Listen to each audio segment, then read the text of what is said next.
देखिए, मैं आपको वो फॉर्मूला बताने जा रहा हूँ जिसका मान याद करना बहुत परेशानी की बात है।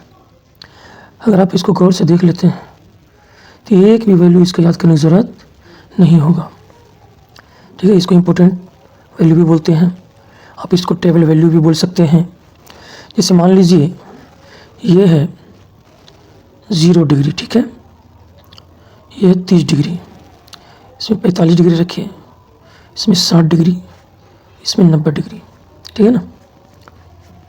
अब इसके बाद इसमें जो रखना है साइन, इसमें रखना है कोस, और इसमें रखना है टेन, इसमें रखना है कोट, इसमें रखना है सेक, इसमें रखना है कोसेक।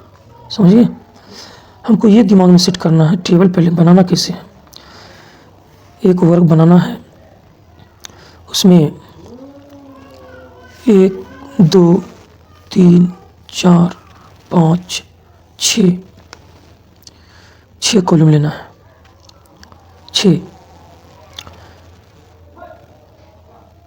और रो जो है इसमें 7 होगा, 1 2 3 4 5 6 7,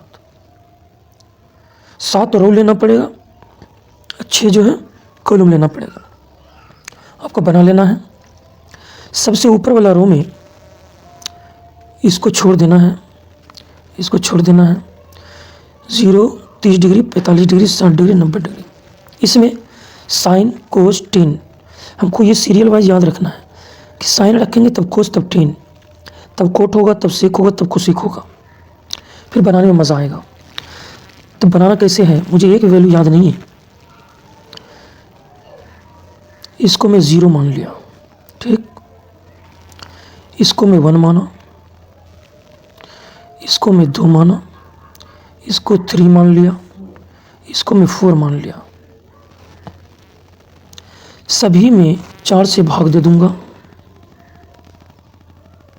सभी में 4 से भाग, और सभी पे रूट डाल दूंगा,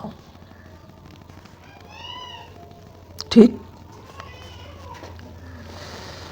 अब मैं 0 में अगर 4 से भाग देता हूँ तो 0 होगा, 0 का रूट 0 हो जाएगा। अब देखिए, 1 और 4 कटने वाला में से नहीं है, रूट तो दोनों पे है, तो 1 का रूट 1 होगा और 4 का रूट 2 हो जाएगा। पता ही है, वर्गमूल आप जानते ही हैं। अब यहाँ पे रूट अंडर 2/4 है, तो ये और ये कटेगा तो क्या हो जाएगा, 1/2 हो जाएगा। 1/2 क्या हो जाएगा, 2। 1 अगर रूट के अंदर है तो 1 होगा, 2 भी रूट के अंदर है तो रूट 2 होगा। अब 3 और 4 कटने वाला हमसे नहीं है, रूट तो दोनों पे है, तो 3 रूट हो जाएगा, 3 का रूट 3 हो जाएगा, और 4 का रूट हो जाएगा 2। इसी तरह से ये 4 कटने वाला है, काट देंगे, 1/1 हो जाएगा। मतलब 1 में भाग 1 से देंगे तो 1 ही होगा, और 1 का जो रूट होगा 1 होगा। कोई दिक्कत, निकल गया। अब मैं करूँगा क्या, इस 1 को मैं यहाँ ला के रखूँगा, इस √3 को यहाँ, √3/2 को यहाँ ला के रखूँगा, ये 1/√2 को मैं इसमें रख दूँगा, फिर 1/2 को मैं इसमें रखूँगा और 0 को यहाँ रख दूँगा। कोई दिक्कत नहीं। फिर मैं 10 का निकालना चाहता हूँ। 10 का हम जानते हैं कि साइन बटे कोस होता है। सेक्शन 3 में जब जाइएगा देखिएगा कि tan थीटा बराबर होता है साइन थीटा बटे कोस थीटा, साइन थीटा बटे कोस थीटा। तो अगर इसके वैल्यू को मैं हल करूँ, जैसे 0 में 1 से भाग दूंगा तो 0 आएगा, 1/2 में अगर √3/2 से भाग दूंगा तो देखिए क्या होता है। मान लीजिए 1/2 है यहाँ पे, इसमें मैं इससे अगर भाग देता हूँ √3/2 से, तो भाग को गुना जैसे करेंगे 2 ऊपर जाएगा, √3 नीचे आ जाएगा, ये 2 कट जाएगा, बचेगा क्या, 1/√3 बचेगा, ठीक है। तो 1/√3 जो है हमको इसमें रखना पड़ेगा। ऐसे भी मैं आपको एक शॉर्ट ट्रिक देता हूँ, इसका नीचे वाला अगर कट कर दूँ इससे, तो मेरा बचेगा क्या, 1/√3 तो बचेगा, उसी तरह से इसके नीचे वाला को कट कर दूं तो 1/1 बचेगा, मतलब 1 बचेगा। अगर इसके नीचे वाला इसका हर, इसका भी हर, मतलब नीचे वाला इसका भी नीचे वाला अगर कट हो जाए तो √3/1 बचेगा। तो √3/1 का तो कोई मान होता ही नहीं है, तो √3 रहेगा। 1 में किसी भी चीज़ से अगर भाग दूंगा तो वो अपरिभाषित होता है। क्या होता है? अपरिभाषित। समझाइए ना, इसको मैं अपरिभाषित बोलूँगा। उसका इंडिकेट ये, उसको इसी से सूचित करते हैं, इस टाइप से।